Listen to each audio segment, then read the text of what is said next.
President Donald Trump.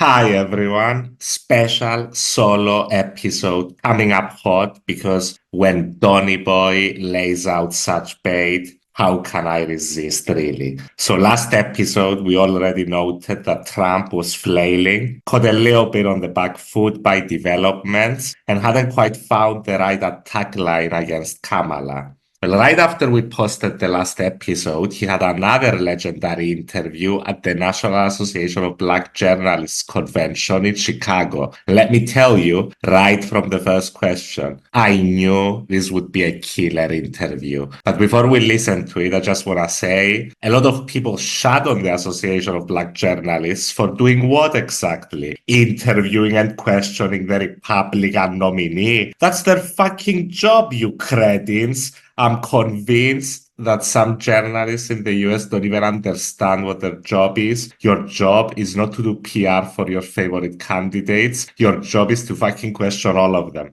especially the nasty ones. And what a glorious questioning this was. Much better than anything I've seen on the cable channels. The first journalist fucking shook him. A++ for that first line of questioning. In general, she was incredible. So let's have a look. Mr. President, we so appreciate you giving us an hour of your time. I want to start by addressing the elephant in the room, sir. A lot of people did not think it was appropriate for you to be here today. You have pushed false claims about some of your rivals, from Nikki Haley to former President Barack Obama, saying that they were not born in the United States, which is not true. You have told 4 congresswomen of color who were American citizens to go back to where they came from.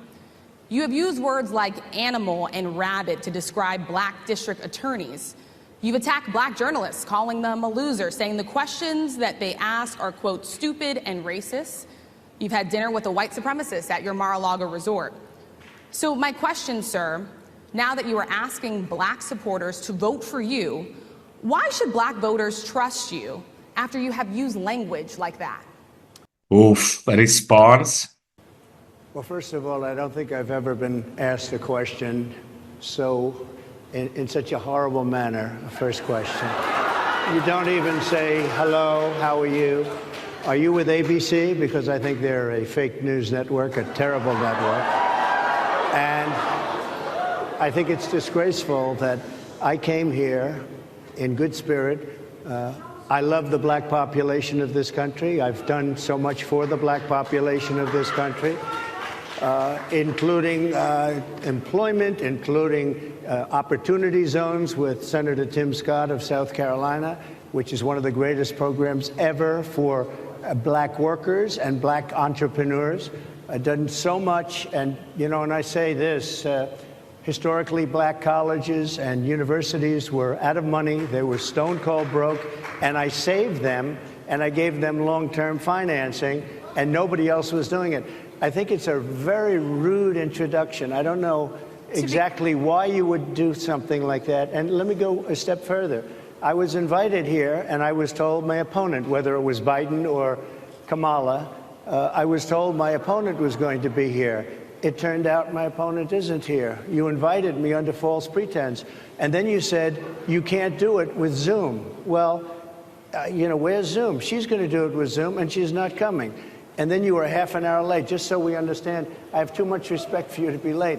They couldn't get their equipment working or something was wrong. Mr. President, I would love if you can answer the question on your rhetoric and why you believe that black voters should trust you with another 4 years. I have been the best president for the black population since Abraham Lincoln. That's my answer. Better than President Johnson, who signed the Voting Rights Act? And for you to start off a question and answer period, especially when you're 35 minutes late because you couldn't get your equipment to work, in such a hostile manner, I think it's a disgrace. Let me just ask a follow-up, sir. Do you see how this orange man baby reacts when he encounters even an iota of critical questioning or pushback? He's literally incapable of handling tough questions, folks. He just melts down like the bitchiest snowflake that ever snowflaked. Now I know, conservatives see this as a sign of strength. And he's a fighter, verbally, of course, and in a very 15-year-old high school bitchy schoolgirl vibe. But just being this, a fighter, is not good enough. He's far too petty, far too thin-skinned, far too stupid, and he's incapable of even the tiniest bit of self-reflection. He's truly the most unfit and, dare I say it, weird guy I've ever seen running for the job. Now let's go to the really stupid part. We'll move on to other questions here.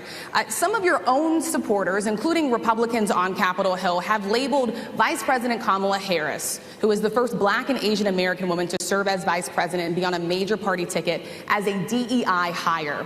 Is that acceptable language to you? And will you tell those Republicans and those supporters to stop it? How do you define DEI? Go ahead.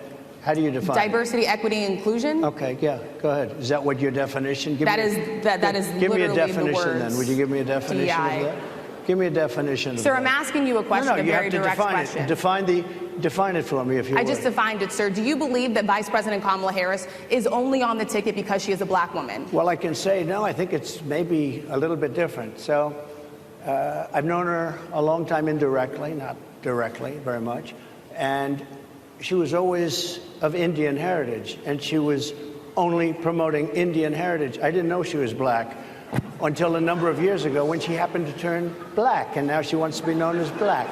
So I don't know, is she Indian or is she Black? She has always But you know identified what? as a Black woman. She went to a historically Black college. I respect either one, but she obviously doesn't, because she was Indian all the way, and then all of a sudden she made a turn and she became a Black person. Just to be clear, sir, do And you believe that she is somebody should look into that too when you ask, continue in a very hostile, nasty tone. It's a direct I thought Kamala was Indian. She only promoted Indian. And then she suddenly turned Black.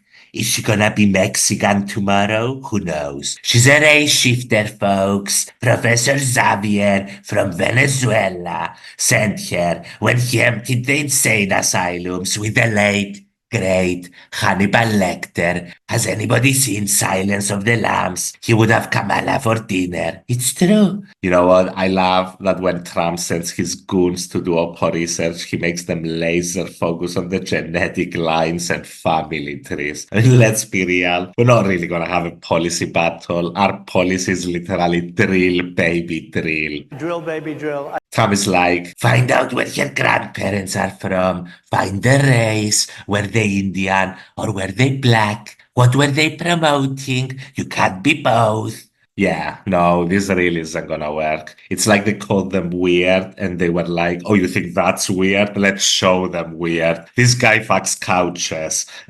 Icky, weird, off-putting. You know, listening to an old orange Scottish German guy talking about how she suddenly turned Black and she was only promoting Indian before is not a line of attack I expected to see. I don't think it's a line of attack anybody expected to see. Is this orange German guy calling her a fake Black and questioning her Black credentials? Is he serious? Her dad is literally Jamaican. Wow. What a start, folks. This is gonna go in the Big Boy album. Should we even continue? I mean, as you might expect, the interview was, of course, cut short.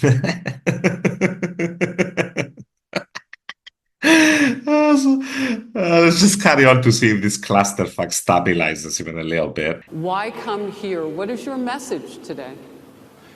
My message is to stop people from invading our country that are taking, frankly, a lot of problems with it. But one of the big problems, and a lot of the journalists in this room I know and I have great respect for, a lot of the journalists in this room are Black.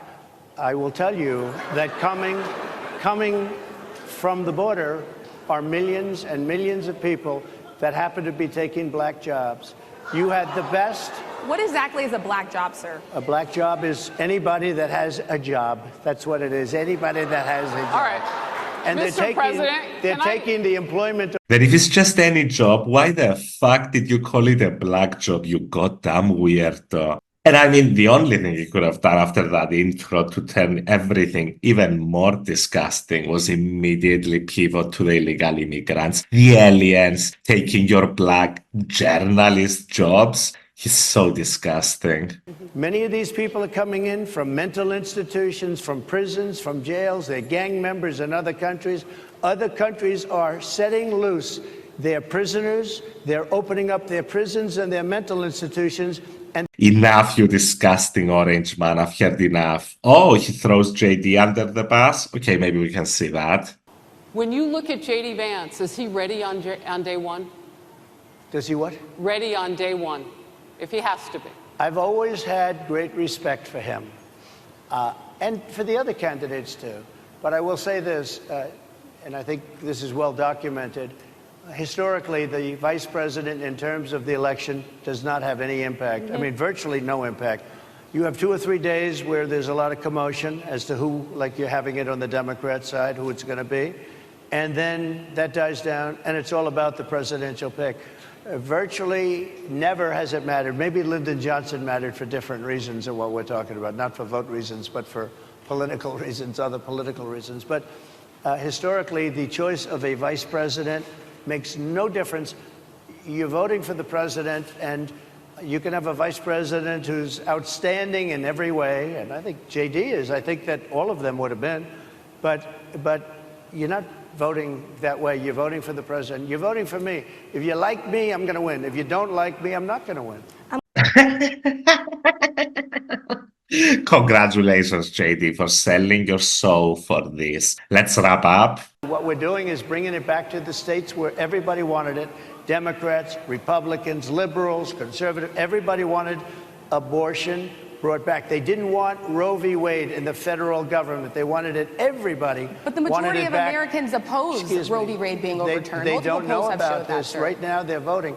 It brought it back to the states. Now, I happen to believe in the 3 exceptions. Ronald Reagan believed with rape, incest. The 3 exceptions, folks.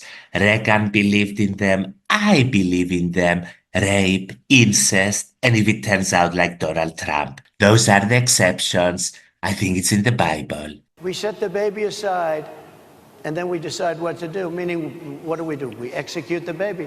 We execute the baby, folks. We execute the baby. Look, if I came onto a stage like this and I got treated so rudely as this woman treated Oh my me, goodness. and I'm fine with it because she was very rude, sir.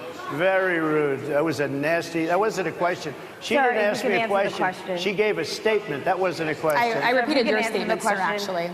She failed her law exam. She didn't pass her law exam, so maybe she wouldn't pass the cognitive test. Mr. Are President, you saying she wouldn't pass? Just to be clear, I'm just giving you the facts. to be clear, you don't think I'm Harris just would How do you giving you the intend- facts. and She didn't look- pass her bar exam, and she didn't think she would pass it, and she d't think she was going to ever pass it. And I don't know what happened. Maybe she passed it. I She guess did pass it. There's a She man did- over she here. did, I in think fact, he pass it. must work for her. Mr. President, I will. Spraying these incredible monuments, bells, lions, all these magnificent limestone and granite with red paint, red spray paint that will never actually come off, especially in the limestone. It will never. I'm a builder. I know about this stuff. But sir, my that question city. is on those. What's going to happen to my the people question is that on tried those to bring rioters that- who assaulted Excuse me. officers. You have to Would ask, you pardon what's those going to people? happen? Oh, absolutely, I would. You If would they're pardon innocent, those- If they're innocent, I would pardon them. They've been convicted. And by the way, the Supreme Court just I think it's pretty clear by now that Trump is officially fucking flailing and in full unstable baby mode, throwing his poo-poo on the wall because he sees Kamala taking his cake away and he needs those headlines back. And what better news is there really for this weekend? But before we go, I know there's been further leaks that Shapiro is probably the nominee, the VP nominee for Kamala, coupled with the fact that she's scheduled to make her first appearance with the nominee on Tuesday, this coming Tuesday, in Pennsylvania, where Shapiro is, of course, the governor. But there's also been a story that House Democrats are in for Waltz. So what the heck? Let's make another appeal for Kamala to pick Waltz as VP, especially now after I've seen how they've responded, the Republicans, all of them, to being called weird and the complete fucking meltdown that has ensued. It's obvious he's hit a nerve. So beyond even his progressive credentials, I think Tim Walz has made by far the best entrance out of all of them. Anyway, we'll know in a few days. Have a good week, guys. See you very soon. Bye-bye.